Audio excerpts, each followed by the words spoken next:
예, 말씀드려서 바꿔주시겠습니다. 예. 네, 오늘 말씀을 해주실 분을 소개하려고 합니다.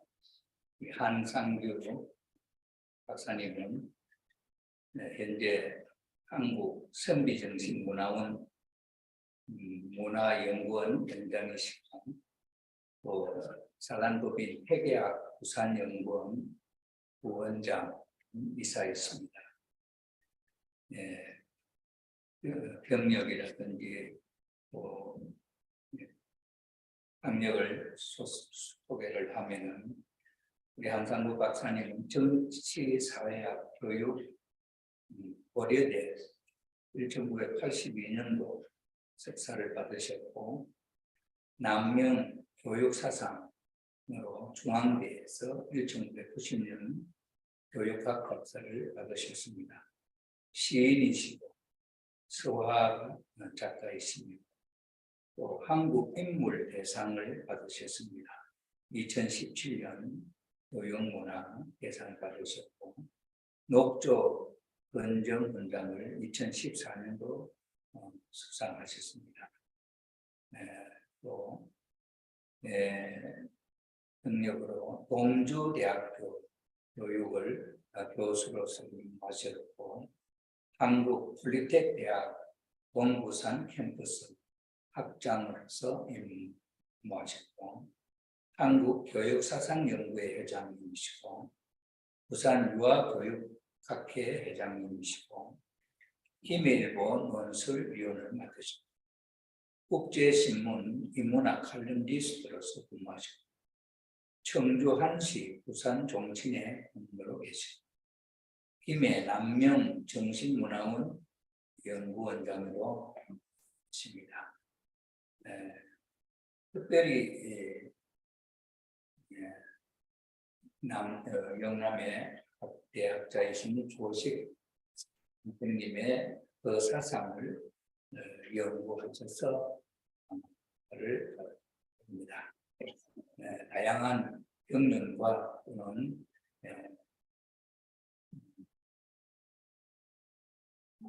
식견을 가지시고 특별히 우리 문선명 한학자 총재님 사업의 평화사상, 평화운동의 실현에 큰 관심과 뜻을 가지시고 협조하시면서 많은 일들을 하고 계십니다. 오늘 특별히 한학자 우리 총재님의 참모님의 자서전을 읽고 연구하시고 그 사상에 대해서 오늘 유학자로서 어떤 분이신가 하는 데 대한 소견을 발표하실 것으로 봅니다. 나오실 때 큰 환영의 박수로 맞이해 주시면 감사하겠습니다.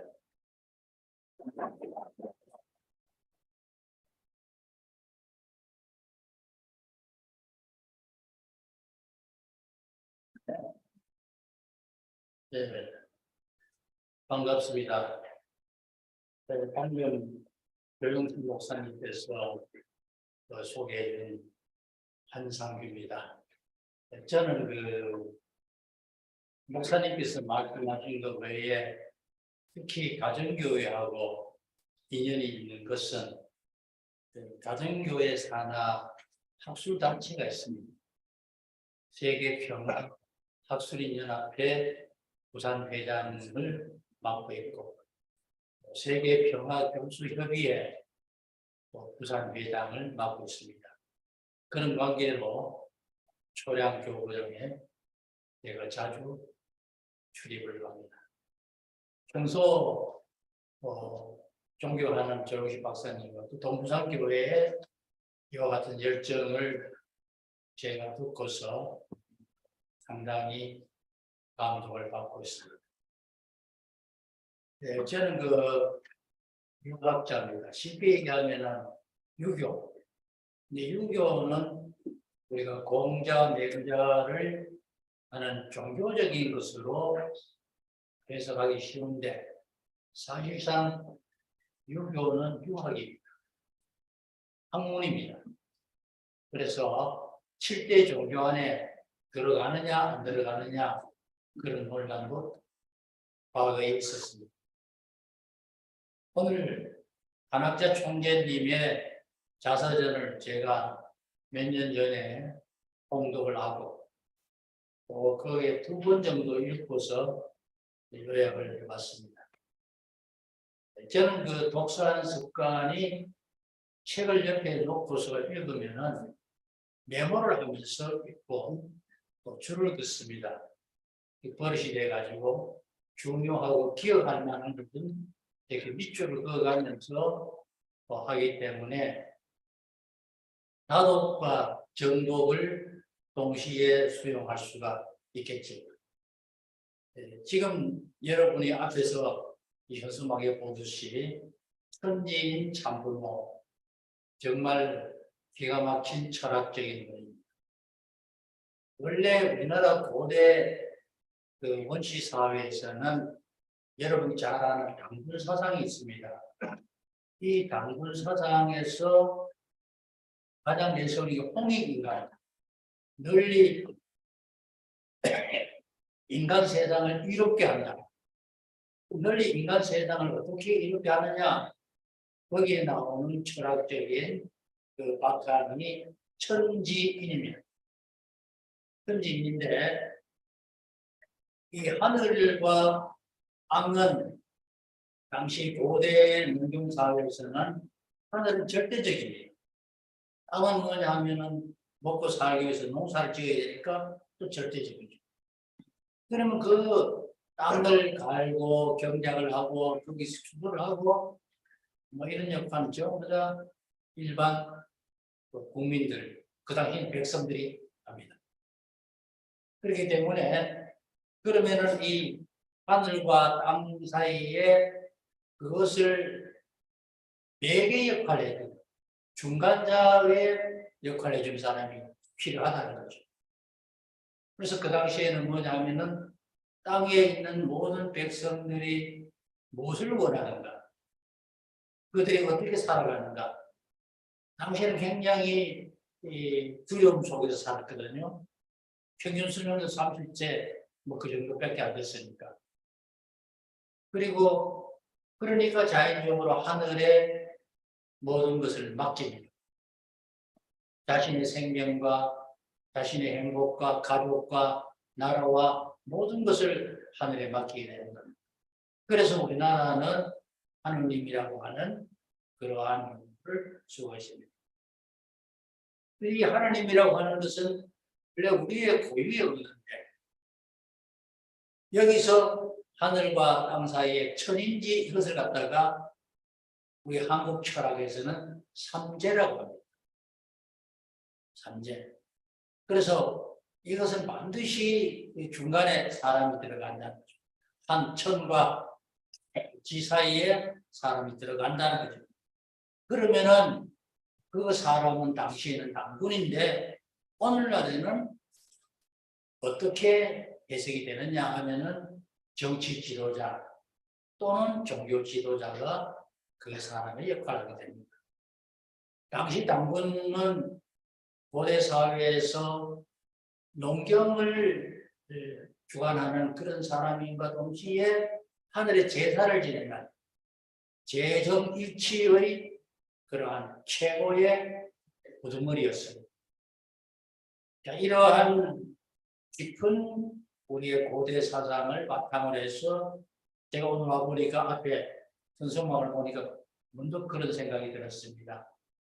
천지인 거기에 한학자의 참부모 기가 막히게 아주 깊은 그러한 진리가 포함된 듯합니다. 지금 여러분께서 들어오실 때에 이런 유인물을 받으실 거예요. 거기서 보면서 제가 하나하나 중요한 것을 말씀을 드리겠습니다. 일생의 지나온 삶을 진솔하게 돌아보며 솔직하게 기록한 자서전입니다. 우리가 자서전 하면은 자기가 걸어온 길을 미화하고 거기에 대해서 좋은 점만 이렇게 적는데 이 한학자 총재의 자서전은 그렇지 않다. 있는 그대로의 삶을 솔직하게 표현했다. 우리가 정치인들 보면은 뭐 선거 때 다가오면 무슨 자기의 뭐 자서전 출판 기념회 많이 하잖아요. 또 온통 자기 설명만 합니다. 근데 우리 한학자의 총재 자서전은 정말로 문학적인 요소가 들어가지 않고 있는 그대로의 사실이다. 자신을 위해서 걸어온다는 것. 자, 여러분 한번 이 시간에 한번 생각해 봅시다. 우리 인간이 이 세상에 태어나서 한번 살다가 어느 순간에는 이 지구촌을 떠나게 되겠죠. 그러면 지구촌을 떠날 때까지는 우리가 말을 되면서 온갖 그러한 애를 다 쓰고 고난의 연속입니다. 그런데 이 고난의 연속을 즐겁게 받아들여요. 아, 내가 왜 삶이 이렇게 괴롭지? 내가 왜 이렇게 몸이 아프지? 내가 왜 이렇게 돈에 쪼달리지? 이렇게 생각하면은 그 인생이 더 빨리 단축됩니다. 그러니까 그런 생각을 저버려야 된다. 그래서 우리 민족의 독립가 중에서 만해 한용운 선사의 시에 보면 이런 게 나옵니다. 인생은 소풍길이다. 소풍 나오듯이 이 세상에 나왔다가 그렇게 한 세상 살다 가야지. 그렇게 표현했어요. 그럼 소풍이라는 무슨 뜻입니까? 즐거운 마음, 여유를 갖고서 그렇게 자유롭고 평화롭게 그렇게 한 세상 사는 것을 우리가 소풍이라고 하지 않습니까? 여러분이나 저나 어릴 때 소풍 간다 그러면 잠을 안 자잖아요. 아주 김밥 싸고 아주 마음이 설레지 않습니까? 그러니까 소풍길은 우리는 마음 설레면서 가슴 두근거리면서 한 세상을 살아가야 된다. 아무리 어려움이 닥치고 아무리 고난의 연속이라도 그것을 극복해야 된다. 미국의 유명한 그 철학자, 21세기 철학자 존 두이라는 분이 있습니다. 제가 이제 철학을 전공했기 때문에 존 두이에 대해서 자주 얘기합니다만은 존 두이가 이런 말을 했어요. 오늘날 미국이 그와 같이 부강한 나라가 있게 한 것은 그렇게 만들어진 사상가가 있기 때문입니다. 그 정신적인 지도자가 없으면 나라가 흥할 수가 없는 거예요. 뭐라고 했느냐 하면은 산다는 것은 문제의 연속이다. 문제다. 그런데 그 문제에 끊임없이 노력을 해야 된다. 노력하지 않으면 안 된다. 현재의 우리 삶은 문제의 시간입니다.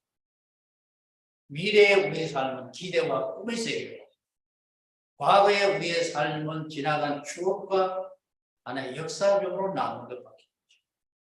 그래서 우리가 시간과 공간과 인간 내에서 그런 상관에서 우리가 살아가는 데 있어 우리는 지금 현재 살고 있기 때문에 나라고 하는 존재에 대해서 어떻게 살아가야 될까? 그런데 여기서 한학자 총재는 놀라운 변화가 있습니다. 문선명 목사님을 만나게 된 겁니다. 내가 세상을 살아가면서 누구를 만나느냐 하는 것은 대단한 변화입니다. 우리가 성경에 보면 베드로라고 하는 분이 나옵니다. 누구에 지나지 않죠. 매일같이 고달프게 그물을 쳐가 고기를 잡았는데 고기가 하나도 안 잡혀요. 뭐 좀 베드로가 좀 우둔한가 봐요. 지혜롭지 못한가 봐요. 그런데 그때 이 베드로라고 하는 이 어부는 인내심이 강하고 뭔가 끈질긴 그러한 순수한 마음이 있었던 겁니다. 우리가요, 사람을 이렇게 사귀어 보면 강교한 사람, 나쁜 사람들은 뭐냐 하면 순수하지 못한 사람, 그 바탕이. 순수한 바탕이 있는 사람은 거짓말 안 합니다.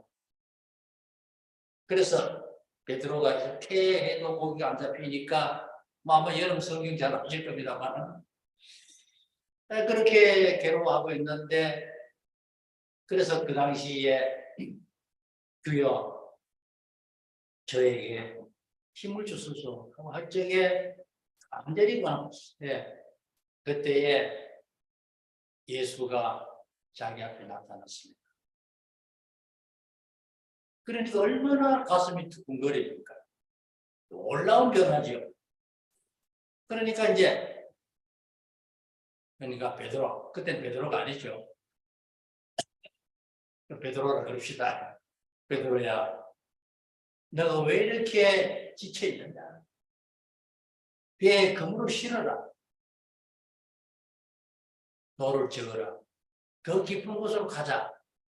이렇게 얘기했을 적에 내가 아무리 깊은 곳에 가서 매일매일 그물을 쳤는데 거기 안 잡히는데 예수께서 그렇게 하라고 하니까 의심이 갈 거 아닙니까? 보통 사람 같으면 지라고 무엇은 뾰족한 수가 있나?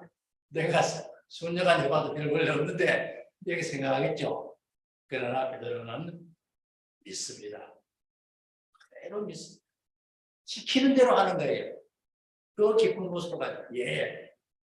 순종하는 거예요. 믿음은 순종에 있었거든요.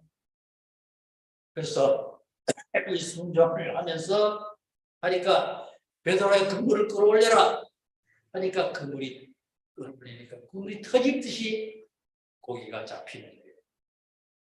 그 길로 놀라운 기적을 하는 베드로는 예수의 수제자가 되어서 예수 사후에 100년간 그런 했죠.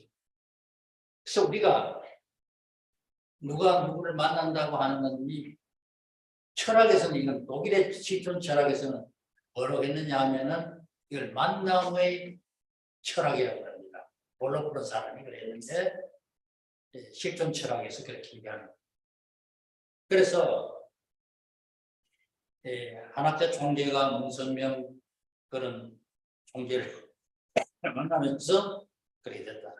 그러면 여기 이제 이 자서전에 보면은 이분이 청교하시고 저 같은 청교한 보는데 그런데 이제 그 아버지가 한승연인데 이분은 교사 출신이거든요.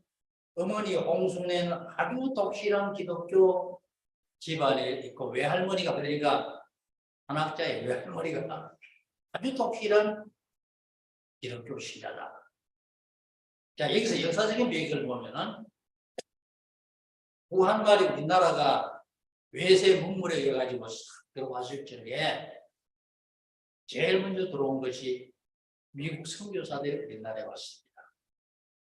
와가지고 유교의 뿌리 깊은 것이 경상도는 뿌리 깊었어요. 안동지방 또 경남 이렇게 태계와 남양이 있기 때문에 또 율곡지방, 고소지방이 있었는데 유독 평안도에는 그런 유학이 우리 그렇게 두텁지 않았어요. 대신 뭐가 들어왔느냐 하면은 미국의 선교사들이 평양을 중심으로 하는 평안도에 많은 교회를 지었어요. 교회를 지었는데 다른 지역보다도 쭉 활성화가 돼요. 그때에 이제 평안도. 그러니까 이 두 분은 바로 평안도 안주 출신의 그 부분의 평양 그쪽에 신의주 그 밑에 보면은 그러한 환경이 있다. 그래서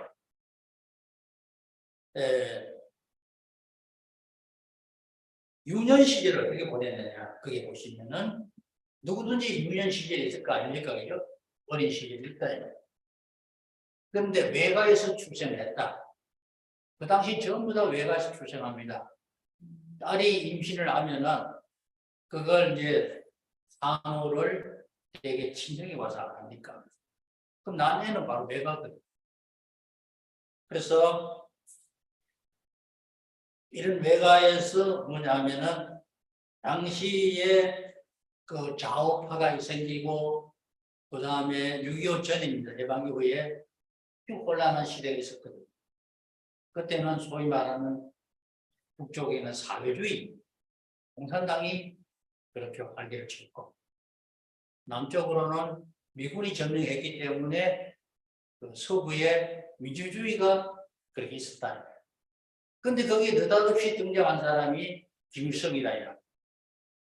그래서 김일성이가 북한 지역을 통치를 하면서 어떤 현상이 생기느냐. 기독교인들 전부 다 잡아가는 거예요. 왜냐하면 자기가 유일한 그러한 지존인데, 아이고, 뭐 하나님 찾고 이러니까 자기가 조금 기분 상한 거죠. 기분 안 좋으니까 김일성이가 기독교인들을 박해를 합니다. 여기에서 자기 외갓집과 그리고 문선명 집 이렇게 전부 고난의 길을 갔습니다. 근데 이제 이 한학자나 문선명 선생이 걸어온 길을 쭉 보면은 우리가 세상을 살아가는데 자신을 위해서 많이 걸어옵니다. 남을 위해서 걸어가고 자기 자신의 이익과 자기 자신의 삶을 위해서 그렇게 쭉 걸어왔죠. 아까 목사님이 이걸 말씀하셨는데 저는 그게 부끄럽게도 제 자신을 위해서만 걸어왔습니다. 예, 그러한 걸어온 길은 이 두 분에게서 찾아볼 수가 없다. 오직 모든 사람을 위해서 그렇게 되기가 참 어렵습니다. 그래서 이 자서전을 보면서 저는 그런 것에 상당히 감동을 느꼈습니다. 예, 그런 다음에 이제 그 월남을 해가지고 어렵게 해서 월남에서 그 서울 청파동, 지금 서울역에 지금 숙명여자대학교 그 뒤가 청파동입니다. 용산인데. 그래서 이제 청파동에서 그 한학자 여사가 문선명 선생을 만나서 했는데 이것을 그 자서전에서 뭐라고 했느냐 하면은 아까 저는 그것을 갖다가 실존 철학에서 말하는 만남의 철학 변화라고 했는데 이건 하나님이 계시로 봤다 이거죠. 내가 누구를 만난다 이거는 하나님이 계시로 본 겁니다. 여러분 부부가 되는 거예요. 그 다음에 사제지간이 되는 거. 이건 뭐 이거 하나님의 계시라고 교회에서는 그렇게 얘기를 할 수도 있겠죠. 그래서 1960년도 3월 27일 날 다 결혼 가약식을 하고 4월 10일 날 성혼식을 해서 청파동 골목길에서 그러니까 그 6.25 그 무렵이니까 그 일본말로 학교가 판자촌에서 그 단가방에서 그렇게 살면서 그 하나님을 믿기 시작하는 그런 것으로 됐습니다. 그런데 이제 그 당시에는 이미 미국의 선교사를 통해 가지고 장로교, 그다음에 성결교, 뭐 침례교 이런 교파가 많이 우리나라에 들어왔는데 이 두 분이 새로운 종교를 만들려고 하니까 거부감이 있겠죠. 기존의 교회. 그래서 압박하고 핍박을 하고 이렇게. 그런 와중에서 교회를 만들고 많은 신도들을 이렇게 한다고 하는 것은 그야말로 우리가 상상할 수 없는 가시밭길입니다. 이것을 무사히 그렇게 넘긴다. 극복한다. 이 극복하는 것이 뭐냐 하면 하나님의 계시다. 그렇게 책에 나옵니다. 그래서 선교 사업을 정리하는 겁니다. 그 하나님의 말씀을 복음이라 합니까? 복음을 내만 알고 있는 게 아니고 그런 사람에게 전도하자 하는 그런 취지가 있어서 차츰차츰 많은 전도사들을 배양을 해서 각 지역에 15년까지. 자, 이것이 이제 나중에 발전해가지고 해외 선교 활동으로 발전하게 됩니다. 하나의 미랄이 싹이 터가지고 거기서 많은 미랄의 열매가 맺듯이 이 두 분은 그렇게 시작했는데 놀랍게도 많은 그러한 선교 활동의 실적을 옮기게 됩니다. 특히 해외에서의 그러한 선교 활동은 그 어느 종파에서도 찾아볼 수 없는 단시간 내에 발목할 만한 성과를 거두었다. 이 점을 우리가 어떻게 평가해야 될까? 아마 여러분들은 각자 한번 생각해 보시기 바랍니다. 우리 같으면 내 같으면 그렇게 되겠는가? 그런 것도 생각을 해보시고. 자, 그렇게 해서 지금 여기서 끝나는 게 아니고 이 두 분의 중심 사상은 결국 하나님의 복음 사상은 모든 인류가 평화롭고 자유롭고 그렇게 사람답게 살아갈 수 가야 된다는 것이 기본 취지 아닙니까? 그죠?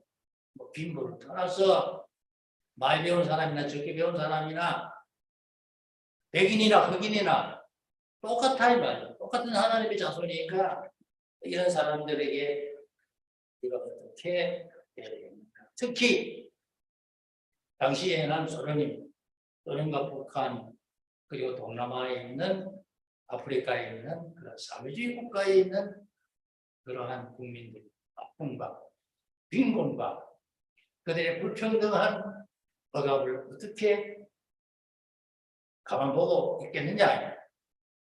그래서 그것은 말로 되는 것이 아니라 직접 부딪혀야 되는 거죠. 그래서 소련도 가고 북한의 김일성도 만나고 해서 이거는 목숨을 내는 겁니다. 대한민국 국민이 철통 같은 보안이 있는 그러한 사회주의 국가에 가서 그들을 설득하고 특히 자유민주주의를 갖다가 그것을 갖다가 좋은 점을 설득시키려면 그 사람들이 먹혀들겠습니까? 먹혀들기 이전에 목숨을 내놓는 그러한 것까지도 각오를 해야 되는 겁니다. 자, 그러한 상황에서 성공을 했습니다. 이제 성공을 했는데 그럼 이 성공한 것을 갖다가 열매를 맺기 위해서는 자, 우리가 열매를 맺는 거 봅시다. 그 어떤 시인의 시에 보면 이런 제목, 이런 시가 나옵니다. 한 알의 대추알을 얻기 위해서는 비바람을 수없이 맞고 때로는 태풍도 맞고 뜨거운 태양볕에도 견뎌내고 그래서 가을에 담수는 빨간 대추가 있습니다. 그런 거 없이 좋은 영양분과 좋은 햇볕과 고난 속에서 된다는 거죠. 이 하나의 대추라고 하는 열매가 맺기 위해서는 모든 그런 고난을 겪어야만 되듯이 사람의 인생에 대한 모습, 참모습도 그런 과정이 하나의 경험으로 되고 농축되어 가지고 하나의 나타나는 겁니다. 저절로 하늘에서 떨어지는 건 아니거든요. 그래서 이 지금까지 해온 그러한 노력의 결과가 여기 보시면은 미국에서 많은 언론 그리고 국제과학통일대회 일본 서울 이것 가지고 했습니다. 얼마 전에는 지금 아까 영상에도 보셨지만은 하천상이라고 하는 그러한 국제 결혼 안 했습니까? 그건 누가 상상하겠습니까? 요즘같이 결혼 안 하는 시대에 하천상을 갖다가 주관했다고 하는 놀라운 기적입니다. 그 이전에도 뭐 6천상, 3천상을 했지만 그래서 이러한 모든 하늘 선리를 우리 통일교만 가정교회만 해서는 안 되겠다. 그럼 어떻게 해야 되겠느냐? 우리 한국에 있는 이 지구촌에 있는 모든 종교를 통합하는 종교의 길은 하나다 이 말이죠. 살 때는 모든 사람들이 행복하고 그렇게 쭉 살아야 됩니다. 그렇게 하자면은 모든 종파를 통일시켜야 되겠다. 그 통일하는 것이 그 원리가 어디에 있느냐 하면은 하늘의 섭리인데 하늘의 섭리는 바로 지금까지 이분이 걸어오신 그러한 속에 농축되어서 이미 된 겁니다. 우리 쉽게 이렇게 얘기하면은 우리가 노하우가 있는 겁니다. 이 노하우라고 하는 말이 참 좋은 말인데 우리가 듣기로는 그저 어쨌든 것도 아는데 그게 아닙니다. 좀 어렵게 해야만이 노하우 되는 거지. 그게 뭐 한꺼번에 되는 건 아니에요. 그래서 지금 우리나라가 북한의 행복이 또 우크라이나가 러시아가 우크라이나를 침공하고 중국이 태평양권에서 세력을 확장하고 아주 복잡하고 어렵습니다. 특히 북한의 핵무기가 우리의 평화와 안정을 불안하게 하고 있습니다. 이렇게 할 때에 이 책에서는 뭐라고 얘기했느냐 하면은 이미 예언한 겁니다. 그 전부터 우리는 자유민주주의 국가에 미국의 도움이 절대적으로 필요하고 이 미국과의 굳건한 동맹을 해야만이 세계적인 평화와 자유를 얻을 수 있다. 그렇게 하는 겁니다. 이건 어느 한 국가와 친하고 어느 한 국가와는 멀리한다 그런 개념이 아니고 인간의 보편적인 원리입니다. 북한도 인간을 대우하고 뭐 전쟁을 그걸 포기한다면 얼마든지 우리가 북한하고 협력하고 같이 살 수 있는 겁니다. 지금 우리 매일같이 TV 보십시오. 우크라이나 참사. 정말 이래서는 안 된다. 우리나라가 그렇게 된다면 어떻게 되겠어요? 상상할 수 없습니다. 참 불안하고 어려운 시기. 이런 것에 대해서 세계 자유민주국가 체제의 우수성을 평화활동으로 연결시켜서 1976년도에 모스크바 대회를 했고 1991년도 북한 김일성 주석을 만나서 라고 하셨죠. 자유민주주의를 하라. 사회주의를 포기하라. 이런 말을 누가 할 수 있겠습니까? 에브라임 링컨 할 수 있겠습니까?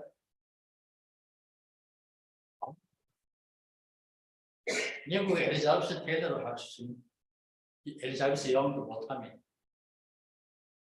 우리나라의 과거 역대 대통령 이런 거 한 번도 할 수 없습니다. 아니 그런 걸 하죠. 그런 것을 과감하게 종교 지도자가 찾아가서 했다고 하고 그리고 그 결과가 아주 좋았다고 합니다.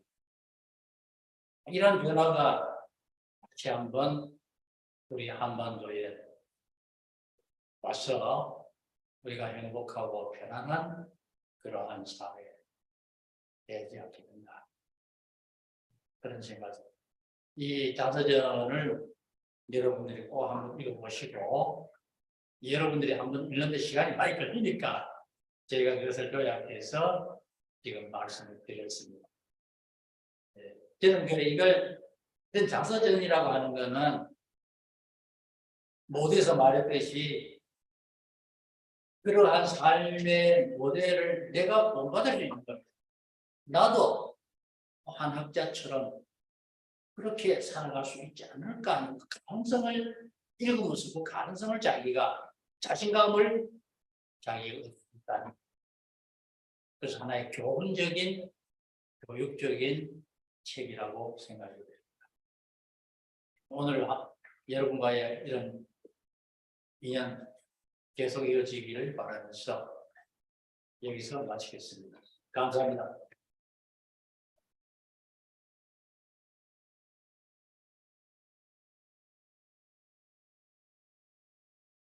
정말 말씀입니다. 이